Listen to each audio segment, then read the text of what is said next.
السلام علیکم ناظرین، میں ہوں ریاض عزیز اور پروگرام ہے ٹریڈ یونین ویو۔ ناظرین، اس وقت میرے ساتھ ٹیلی فون لائن پر ہیں کراچی یونین آف جرنلسٹ کے سابق صدر حسن عباس صاحب۔ پاکستان میں ٹریڈ یونین بہت زیادہ کمزور ہوئی ہے اور خاص طور سے میڈیا کے جو کارکنان ہیں، میڈیا سے وابستہ کارکنان، وہاں ٹریڈ یونین اب صفحہ ہستی سے مٹتی چلی جا رہی ہے۔ اس کے کیا اسباب ہیں؟ میں اس وقت ٹیلی فون لائن پر موجود ہیں حسن عباس صاحب، سابق صدر کراچی یونین آف جرنلسٹ۔ ان سے پوچھتے ہیں کیا اسباب ہیں، کیوں اتنی کمزور ہو رہی ہے ٹریڈ یونین جو میڈیا کے گروپس ہیں ان کے درمیان۔ السلام علیکم صاحب۔ وعلیکم السلام۔ حسن عباس صاحب، میڈیا کے جتنے بھی چینلز ہیں یا اخبارات ہیں وہاں ٹریڈ یونین اب آہستہ آہستہ ختم ہوتی چلی جا رہی ہے، کیا سبب ہے آپ کے خیال میں؟ دیکھیں ریاض صاحب، چونکہ آپ بھی اس فیلڈ سے وابستہ ہیں اور بہت سارے حالات ایسے ہیں کہ جن کے بارے میں آپ کو بھی بہت زیادہ آگاہی ہے۔ بدقسمتی کہنی چاہیے یہ کہ جو سی بی اے یونینز تھیں میڈیا کے اداروں میں، وہ تو اس وقت سے ان کے اوپر زوال آنا شروع ہو گیا تھا جب نیشنل پریس ٹرسٹ کے اخبارات کو ختم کیا گیا تھا۔ یہ جو اخبارات تھے، ان تمام اخبارات میں، ان اداروں میں اپنی یونینز تھیں، اور ان کی وجہ سے بہت سارے جو دیگر ادارے تھے جو نجی ادارے کہلاتے تھے اس وقت، جو بڑے گروپ تھے، جنگ تھا، ڈان تھا، تو ان میں بہت یونین کا ایک ایکٹیو رول تھا۔ لیکن جیسے ہی اخبار سے نکل کے آپ الیکٹرانک میڈیا کی طرف آئے اور یہاں ٹھہر جائیں۔ دیکھیے، آپ این پی ٹی کی بات کر رہے ہیں تو وہ تو ضیاء کا دور ہے، اور اس دور کو اب اس میں تقریباً 35-40 سال کا گیپ ہے۔ تو ایم پی ٹی کے دور میں کمزور ہونی شروع ہوئی تو اس کو مستحکم کرنے کے لیے خود ٹریڈ یونین کے لوگوں نے، منہاج برنا جیسے لوگوں نے کوششیں تو کی، لیکن وہ کامیاب کیوں نہیں ہو سکی؟ دیکھیں، میں جو آپ سے بات کہہ رہا ہوں نا، اس کو ذرا غور کریں کہ یہ 95 میں یہ ادارے جو تھے گولڈن شیک ہینڈ ہوا۔ این پی ٹی کے جو ادارے تھے، یہ ضیاء الحق کے دور میں گولڈن شیک ہینڈ نہیں ہوا، ان میں 95 میں گولڈن شیک ہینڈ ہوا۔ اچھا، اس میں سے مشرق جو تھا وہ 4 مختلف جو لوگ تھے ان کو بھیج دیا گیا، اور اسی طرح اس کے جو پاکستان ٹائمز تھا، وہ جو نجی ادارے، جو بہت سارے جو ہمارے ادارے تھے، وہ کوشش کر رہے تھے کہ یہ این پی ٹی کے اخبارات کو بند کر دیا جائے، کیونکہ وہاں جو صحافیوں کو ویج ایوارڈ یا دیگر معاملات تھے، ساری ٹریڈ یونینز جو وہاں کام کر رہی تھی وہ دلواتی تھی۔ اور وہ سب سے بڑا ایشو جو تھا، وہ جو نجی سیکٹر کے ہمارے اخبارات تھے یا میڈیا آفس تھے، ان کے لیے ایک مسائل پیدا ہوئے ہوئے تھے۔ اس سے وہ نہیں چاہتے تھے کہ ورکرز کو اس قسم کے رائٹس ملیں، تو ان کی پہلی کوشش یہ تھی کہ این پی ٹی کے اخبارات کو ہر صورت میں بند ہو جانا چاہیے، اور یہ جب بند ہوئے تو اس کے ساتھ کئی یونینز کا خاتمہ ہو گیا۔ جب یہ پرائیویٹ سیکٹر میں گئے تو وہاں یونین فارم ہونے کی بات تو دوسری ہوتی ہے، تو گولڈن شیک ہینڈ کر کے جتنے لوگ گئے تھے اس میں سے 80% لوگ تو دربدر ہو گئے، یا جو پرائیویٹ ادارے تھے ان میں گئے، کچھ ریٹائرمنٹ کے بعد کچھ کام اور شروع کر دیے، تو اس میں سے 20% لوگ ایسے تھے کہ جو فیلڈ میں مسلسل رہے ہیں یا آج تک بھی ہیں، اس میں سے کچھ لوگ، لیکن میجورٹی جو تھی وہ آپ کہاں گئی؟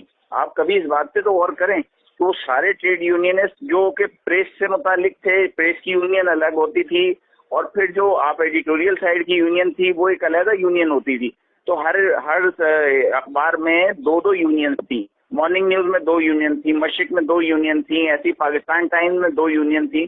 یہ سارے یونینز کام کر رہی تھی اس وقت، اور اس سے سپورٹ ملتی تھی دیگر اداروں میں جو کام کر رہے تھے۔ جب کوئی ویج ایوارڈ کا مسئلہ ہوتا تھا تو سب سے زیادہ آپ دیکھیں، اگر ریکارڈ نکالیں تو مشرق کراچی کی میں مثال دوں گا، چونکہ میں تھا وہاں پہ، جتنے بھی ہمارے ٹریڈ یونین لیڈر تھے، چاہے اس میں نثار عثمانی صاحب تھے، منہاج برنا صاحب تھے، یا ایپنک سے عبدالقدوس شیخ صاحب تھے، یہ سب لوگ جو ہیں مشرق کے باہر آ کے کیمپ لگاتے تھے، اور اس کی بنیادی وجہ یہ ہوتی تھی کہ وہاں یونینز ہوتی تھیں، وہ سی بی اے یونینز ہوتی تھیں، ان کے لوگ آ کے اس کو لیڈ کرتے تھے، اس میں آ کے بیٹھتے تھے۔ اسی طرح یہ سلسلہ پورے اب ٹھیک ہے، اب یہ بتائیے کہ کتنے اداروں میں یونین جو ہے یا سی بی اے اس وقت موجود ہے؟ میڈیا کے کتنے اداروں میں اس وقت جہاں تک میرے علم میں ہے تو کراچی میں شاید کوئی 4 ادارے ہیں جہاں پہ یونین ایگزسٹ کرتی ہے، اس میں سے 2 ڈان اور جنگ ہیں، ایک امت ہے، اور ایک کوئی اور ہے، ملت ہے یا کہیں، ان جگہوں پہ 4 سی بی اے یونینز ہیں۔ لیکن جو جنگ کی یونینز ہیں اس میں جنگ کا جو جاوید پریس ہے اس کی الگ یونین ہے، عوام اور دی نیوز کی ملا کے ایک یونین ہے، اور جنگ امپلائیز یونین ہے۔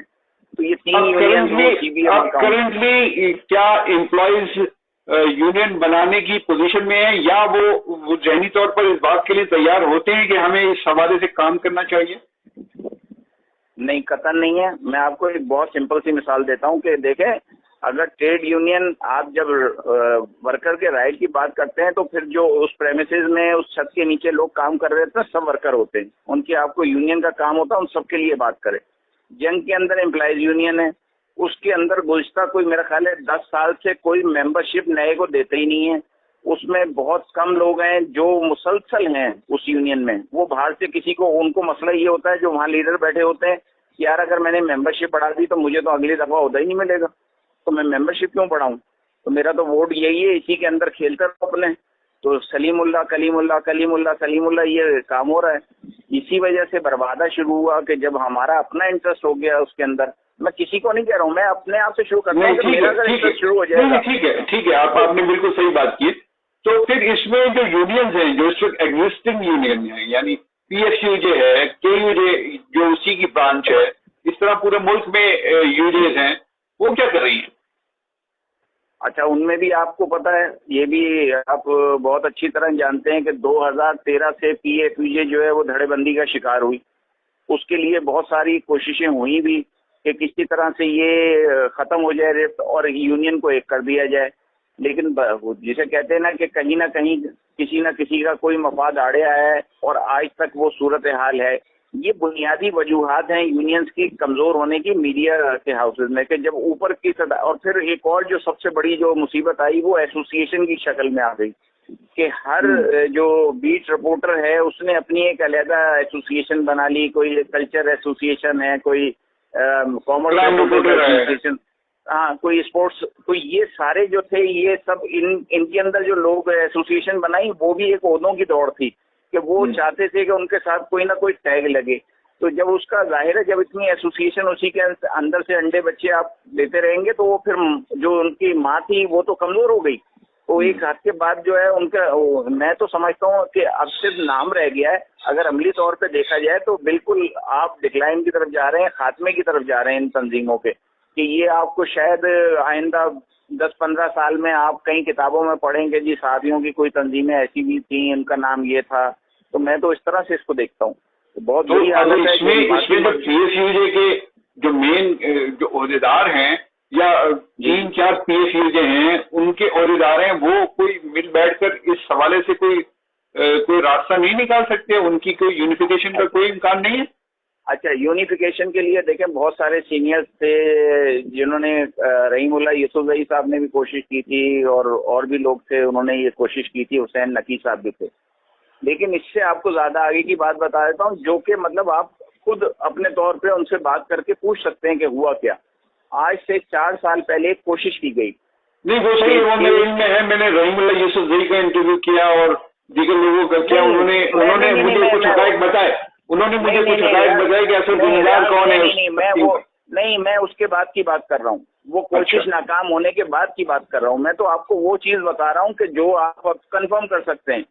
یہ کوشش مظہر عباس نے ایک کوشش کی، انہوں نے کہا کہ ہم اس کو جو ہے کرتے ہیں اور آپ لوگ بیٹھے ہیں. اس کا اعلامیہ بھی ہوگا ان کے پاس، مظہر عباس کے پاس نہیں ہوگا. تو آپ کو سعید جان بلوچ سے ہوگا جو سعید جان بلوچ نے اور مظہر عباس نے مل کے بنایا تھا. یہ اس وقت کی بات ہے جب ایوب جان سرندی پی ایف یو جے کے سیکرٹری جنرل اور ان کے ساتھ افضل بٹ جو ہیں وہ صدر بنے اپنے گروپ کے. تو ایک میٹنگ بلائی گئی تھی کراچی میں جس کے اندر تمام لوگ جو تھے ہر طرف کے وہ اس کے اندر موجود تھے. اس کے اندر ہم نے غیر مشروط طور پہ ہماری طرف سے یہ آفر کی گئی تھی کہ ہم سب اپنے عہدوں سے ریزائن کرنے کے لیے تیار ہیں. دوسری سائڈ سے بھی ایسے لوگ ریزائن کریں، ایک غیر جانبدار کمیٹی بنائیں، وہ ووٹنگ لسٹ تیار کرے اور جو جیتے وہ لیڈر ہوگا. لیکن وہ اس کے لیے تیار نہیں ہو. ٹھیک ہے، بہت شکریہ آپ کا حسن عباس صاحب. انشاءاللہ اگلی دفعہ میں آپ سے مزید تفصیل سے بات کریں گے. بہت شکریہ. ناظرین، یہ گفتگو آپ کے حوالے کرتا ہوں، تجزیہ آپ کیجیے. مجھے اجازت دیجیے. اللہ حافظ.